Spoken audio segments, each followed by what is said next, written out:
then hit a curve on the right hand side and did a tank slapper, started to wobble, lost control of the bike completely, and direct impact on his head into a tree while he was still on the bike. He was laying there, obviously I was still with him, everyone had fucked off in front. Fuck. And I was like, fuck, he's laying there, what the fuck do I do? Probably one of the worst ever moments I've ever been in my life. Some guy I invited to the group, some guy who's now basically a brother, a family member. You get to know each other. That's what the biking community is all about. Growth, family, the love for each other, the love for each other's passions, man. Like, for someone like that to be so young, just a fucking lifeless fucking body on the floor, man. We had a Navy guy who's a paramedic.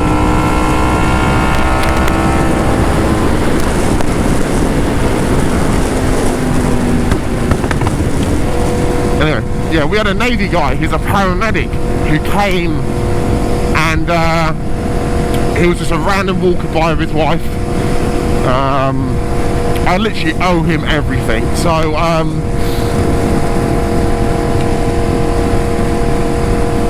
while Christian Cleote was his name, you can look him up actually on Google. Christian Cleot.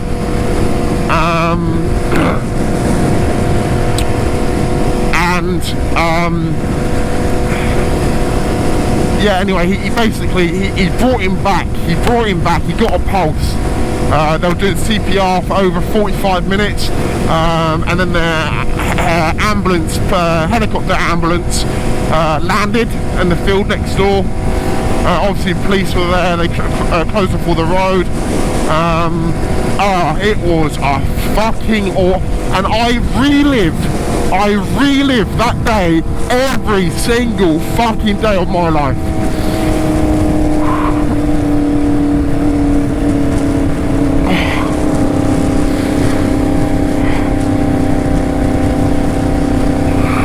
Now, you know what? I was just going to cut the video so you can't hear my voice change with the emotion, but I'm going to fucking just leave it, just raw on it, whatever. It doesn't make you less of a man because you have fucking emotions, like, such fucking bullshit. Social media is the thing that has ruined this fucking world, man. Like,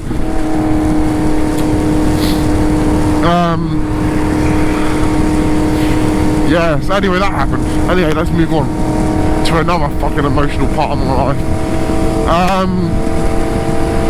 So I was walking home from college one day. I was on the phone to my dad. He was like, what do you want for, so remember what I said in the original story? I hold grudges, right? He was like, what do you want for your birthday? And I was really into airsoft. I played airsoft competitively. I was part of a team. We were sponsored. Anyway, walking home from college, I remember it literally like it was yesterday as well. Anyway, I was like, mate, I want to get like a rubber bayonet, which is like 20 quid, and stick it on the end of my gun. So instead of shooting people, just go up to them and tap them on the shoulder and be like a little ninja. Oh, mate. Anyway, he was like, why do you want that? And what I will say now is I won't say how the conversation went, because I think that would be a negative way to portray how people grow, how people learn, and they learn from mistakes, you know.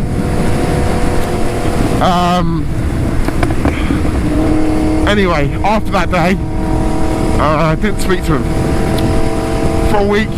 He tried ringing me, just blocked his number. I just wasn't prepared to talk to him because I started holding grudges at such an early age while I was in college. I think I was in college at 16. And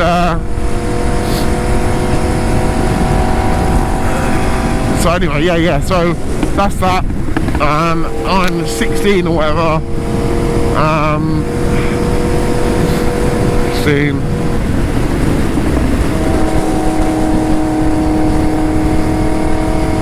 Five years go past.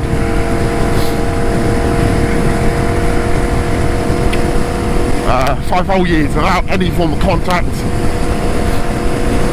Actually, no, this is actually a lie. This is actually a lie. I'm just thinking in my head while I'm riding. It actually happened when I was like 11 or 12.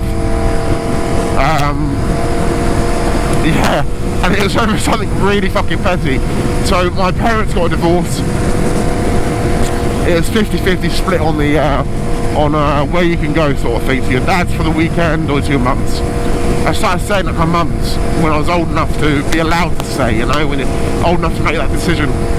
So 11, 12.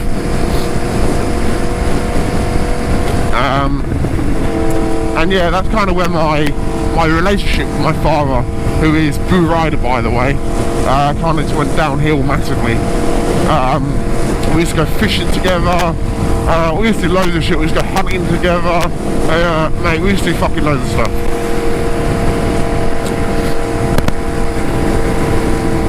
But yeah, so yeah, that happened. Anyway, 16 was my last conversation with him. Hadn't seen him, remember, for like 3-4 years prior, because it was like 11 or 12. And then I hit 21. I thought, you know what? No, I hit 19. I unblocked his number. I was thinking, what a fucking idiot. Well, why have I blocked him for? Anyway, 19 to 21, didn't receive a single text, a single birthday message, a single anything. Like, I was supposed to be the one cutting him out of my life, but it looks like he's cut me out of his life.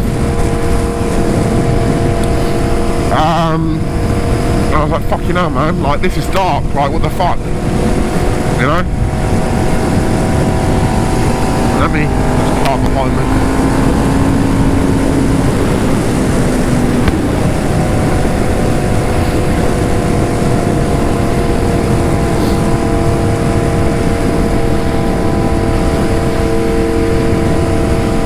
And anyway, yeah, I'm trying to make this short. I'm using a GoPro, so the battery's probably dying in a minute.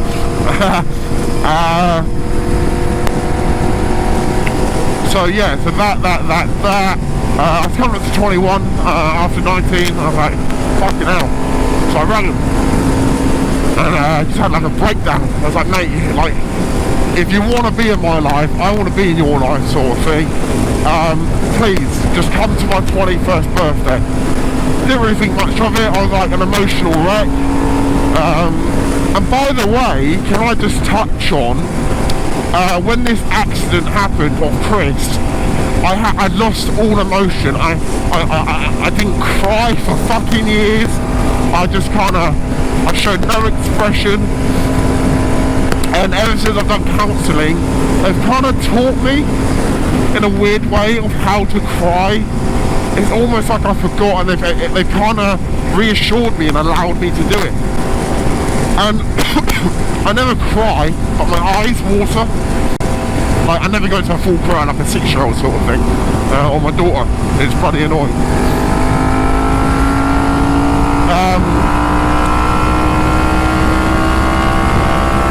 Just accelerate there. I'm running behind.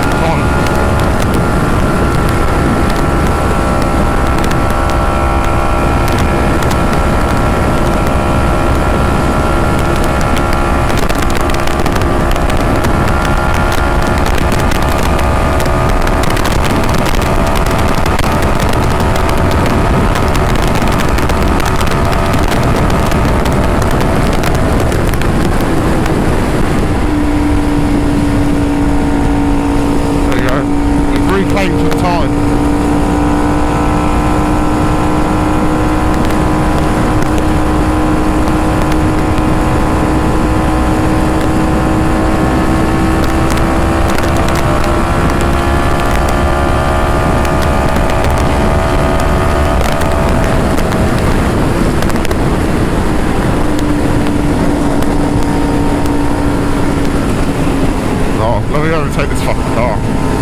Man, Lord, thing. All be all fucking day.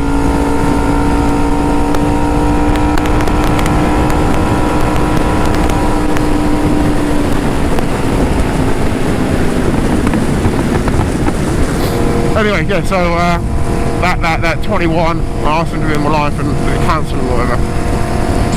So,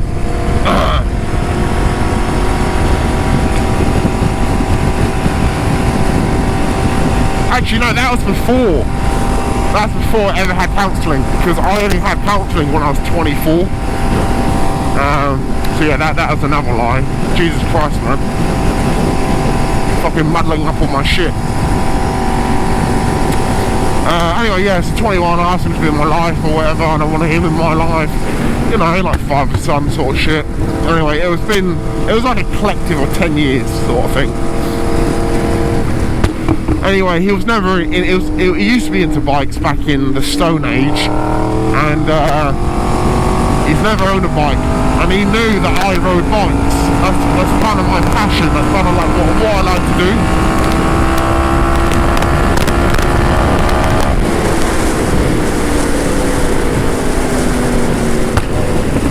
Oh, fucking, I thought I saw blue lights, it's just a blue lorry. Yeah. Fucking hell, that's close. Anyway, yeah, so he knew what I like to do. But anyway, yeah, so I went, and basically the moral of the story is, or the conclusion is, I went just over 10 years without any form of contact with my father, and then one day I was at work, and he turns up on an S1000 RR M Sport, and I'm like, what the fuck, who the fuck is this guy? There's a video about it on my channel, and yeah, that's that basically. And I hope you learned something new about me, I guess. Yeah, I mean, I'd like to do another one of these. I feel like I haven't spoken about everything, but as I just want to get home right now, dry my eyes, and I've got a memorial run to get to. I want to kind of pick up the speed a bit. So I'll see you all later, and thank you very much for watching my video.